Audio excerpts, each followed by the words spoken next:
एक अमीर आदमी अपने ऑफिस में बैठा हुआ है, परेशान है, थोड़ा सा टेंशन में है। तभी उसकी अचानक नज़र पड़ती है कि सामने में एक भिखारी भीख मांग रहा है, जो उसके ऑफिस के जस्ट सामने बैठा हुआ है।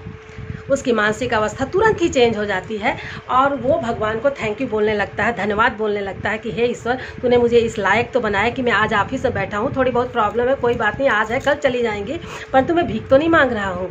भिखारी भीख मांगता रहता है। तभी उसके सामने से एक पागल निकलता है। भिखारी भगवान को थैंक यू बोलता है ऊपर देखते हुए और बोलता है, हे ईश्वर, तूने मुझे भले भिखारी बनाया है परंतु मैं पागल तो नहीं हूँ। पागल आगे जाता है। जैसे ही वो थोड़ी दूर जाता है, पागल देखता है कि एक एम्बुलेंस खड़ी हुई है जिसमें एक बीमार व्यक्ति लेटा हुआ है। पागल भगवान को बोलता है कि हे ईश्वर, तू भले मुझे पागल बनाया है पर हाथ पैर से मैं सक्षम हूँ कि मैं चल फिर सकता हूँ। एम्बुलेंस आगे बढ़ती है और हॉस्पिटल पहुँचती है। हॉस्पिटल जैसे ही पहुँचती है, वो बीमार व्यक्ति देखता है कि उधर से एक डेड बॉडी आ रही है, मरा हुआ व्यक्ति आ रहा है। वो भगवान को तुरंत ही धन्यवाद बोलता है, बोलता है, हे भगवान, तेरा लाख लाख शुक्रिया कि मेरा जीवन बचा हुआ है, मैं जिंदा हूँ, अभी मेरे जीने की उम्मीद बाकी है, मैं आप तुम्हारा धन्यवाद करता हूँ करके वो नतमस्तक हो जाता है भगवान के सामने। तो दोस्तों, केवल एक मरा हुआ व्यक्ति ही है जो किसी को न थैंक यू बोल सकता है, न किसी बात के लिए वो किसी के लिए आभार व्यक्त कर सकता है।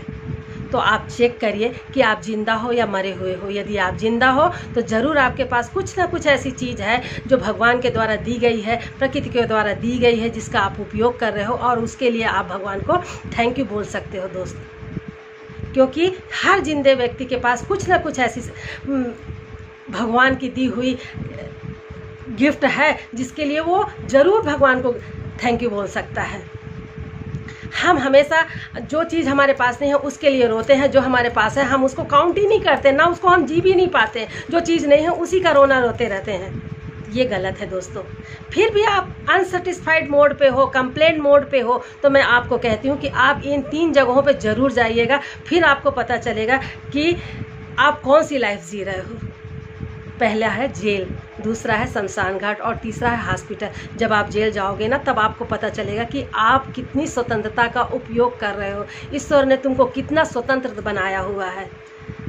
जब हॉस्पिटल जाओगे तब आपको अपने हेल्थ का पता चलेगा कि आप कितने लकी हो, कितनी हेल्दी लाइफ जी रहे हो, और इसके लिए आपको भगवान को ज़रूर थैंक यू बोलना चाहिए करके आप सोचोगे और भगवान को आप ज़रूर धन्यवाद कहोगे।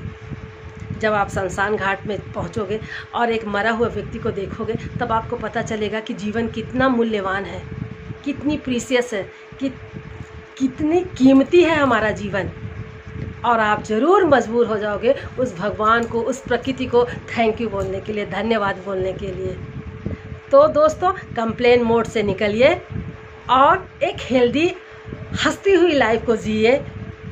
क्योंकि जो कुछ हमारे पास नहीं है वो आ भी जाएगा या नहीं आ जाएगा आप नहीं जानते, पर आज आप दुखी होके, परेशान होके अपना अच्छा नहीं कर रहे हो। तो प्लीज़, जो आपके पास ब्लेसिंग्स हैं, जो आपके पास दुआएं हैं, उनको भरपूर आनंद उठाइए उनका, और कंप्लेन मोड पे रहना छोड़ दीजिए, क्योंकि जीवन बहुत मूल्यवान है।